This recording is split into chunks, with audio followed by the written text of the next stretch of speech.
Hello दोस्तों, मैं मोहन बोरा आपका स्टोन टॉक शो यानी कि स्टोन चर्चा में पुनः स्वागत करता हूं। दोस्तों, आज हम हमारी चर्चा एक स्टोरी से प्रारंभ करते हैं। स्टोरी का जो उद्देश्य है वो ये है कि समय के अनुसार कोई भी व्यापार हो उसको अपडेट करना बहुत ज़रूरी होता है। समय के अनुसार, वातावरण के अनुसार उसमें समायोजन होना बहुत ज़रूरी होता है। ये इसका स्टोरी का सार है।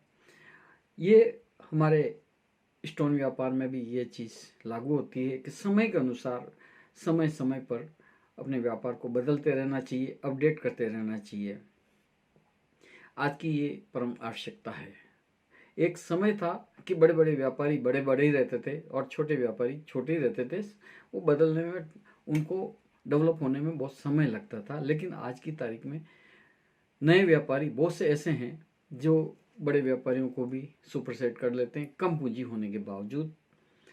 तो यही बात इस स्टोरी में झलकती है। दोस्तों, दो दोस्त होते हैं, एक प्रोफेसर और एक व्यापारी दोस्त। व्यापारी दोस्त कपड़े का व्यापार करते हैं और प्रोफेसर अपनी नौकरी। अब क्या होता है कि बहुत समय बाद एक ऐसा समय आता है कि दोनों दोस्त मिल नहीं पाते। तो जो प्रोफेसर दोस्त होते हैं वो सोचते हैं कि आज मैं मेरे व्यापारी दोस्त से मिल के आता हूँ। वो व्यापारी दोस्त से मिलने के लिए जाते हैं और दोनों बड़े प्रेम से मिलते हैं क्योंकि पुरानी दोस्ती होती है। लेकिन बात करते करते प्रोफेसर दोस्त अपने व्यापारी दोस्त से ऑब्जर्वेशन करते हैं कि तेरी दुकान पे अब ग्राहक थोड़े कम हैं। पहले जब भी मैं तेरे यहाँ आता था तो तेरे को मेरे से बात करने की फुर्सत नहीं होती थी, लेकिन आज तू बड़े प्रेम से मेरे से बात कर रहा है, चाय पी रहा है मेरे साथ। ऐसा क्यों हो रहा है? इसके अलावा दोस्त प्रोफेसर दोस्त उससे ये भी पूछते हैं कि जब मैं रास्ते में आ रहा था तो मैंने देखा कि तुम्हारी रोड पे 4-5 दुकानें और कपड़े की खुल गई है, तो क्या तुम्हारी प्रतिस्पर्धा बढ़ गई है? प्रोफेसर दोस्त की इस बात को सुनकर व्यापारी दोस्त मुस्कुराते हुए कहता है, ऐसी कोई बात नहीं है, समय अभी थोड़ा सा मंदी का चल रहा है, थोड़े टाइम बाद सब सब सही हो जाएगा और मेरा व्यापार पूरी गति से वापस पुनः प्रारंभ हो जाएगा। और ये तो बिजनेस के रूल्स हैं कि आते रहते हैं, जाते रहते हैं, उतार चढ़ाव इस बिजनेस में होते रहते हैं। प्रोफेसर दोस्त इस बात से उससे सेटिस्फाइड नहीं होते, लेकिन वो कुछ बोलते नहीं है। एक दिन घर जाने के बाद में प्रोफेसर दोस्त का फ़ोन व्यापारी दोस्त को आता है कि ये दोस्त, आज संडे है, अगर तुम्हारे पास समय हो तो आ जाओ। व्यापारी जो दोस्त होता है वो पहुंच जाता है। तो बात करते करते प्रोफेसर दोस्त उसको बताते हैं कि देख, मैं तेरे को मेरी प्राइवेट जो लैब है उसमें एक एक्सपेरिमेंट करके बताना चाहता हूँ, क्या तुम वो एक्सपेरिमेंट देखना पसंद करोगे?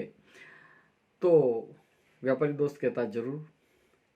तो प्राइवेट लैब में प्रोफेसर दोस्त उसको ले जाते हैं और वो बताते हैं कि एक जग में वो पानी भरते हैं, ठंडा पानी, और वहाँ से एक मेंढक उठाते हैं लेबोरेटरी से और उसमें पानी, ठंडे पानी में डाल देते हैं। वो मेंढक बहुत आराम से उसमें तैरने लग जाता है मस्ती से।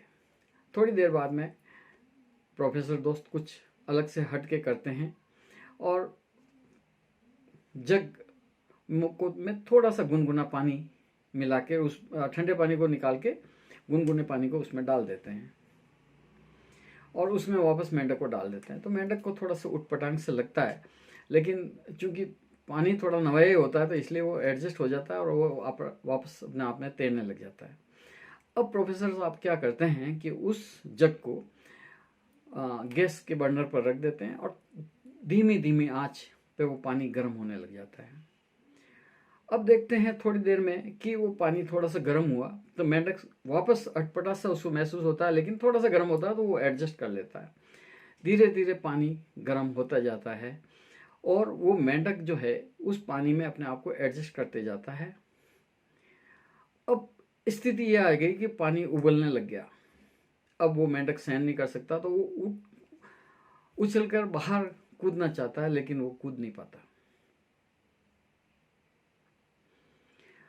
अब क्या होता है, कूद नहीं पाता है और धीरे धीरे उबलते पानी में वो मर जाता है। इस पर जो व्यापारी दोस्त है वो कहता है, प्रोफेसर, तेने इस मेंढक को मार डाला। प्रोफेसर साहब मुस्कुराते हुए कहते हैं, मैंने इसको नहीं मारा, ये अपने आप मरा है। जब इसको पता था कि पानी गर्म हो रहा है तो अपने आप को वो एडजस्ट नहीं करके, अपनी शक्ति को ख़त्म नहीं करते हुए उछल के कूद जाता तो ये बच जाता। लेकिन ये चूंकि समय पानी गर्म हो रहा था ना, वो अपने आप को एडजस्ट कर रहा था, तो ये शक्तिहीन हो गया था। इसके कारण ये अपने आप में मर गया, मैंने नहीं मारा। व्यापारी दोस्त कहता है, इससे इससे क्या है, तू पानी गर्म ही मत करता। उसने कहा, मैं तेरे को यही बताना चाहता था कि समय के अनुसार अगर कोई नहीं बदलता है तो इस मेंढक की तरह मर जाता है। तो दोस्तों, ये कहानी बहुत शिक्षाप्रद है। आज समय बहुत तेजी से बदल रहा है, हमें अपडेट होने की ज़रूरत है और व्यापार को रेगुलरली मॉनिटर करने की ज़रूरत है कि हमारा व्यापार किधर जा रहा है। आज सूचना क्रांति का ज़माना है, मतलब एक तरह से सूचना क्रांति किसी भी व्यापार की बैकबोन हो गई है। पत्थर व्यापारी भी उसमें ही शामिल है, क्योंकि हम एक्सपोर्ट और डोमेस्टिक सेल बढ़ाना चाहते हैं। ऐसे में हमें अपडेट होना चाहिए और अगर कोई ऐसी सिचुएशन आए तो उसमें तुरंत अपने आप को एडजस्ट कर देना चाहिए। यही इस स्टोरी का सार है और ये व्यापार के लिए बहुत बड़ा मैसेज है। बहुत बहुत धन्यवाद दोस्तों।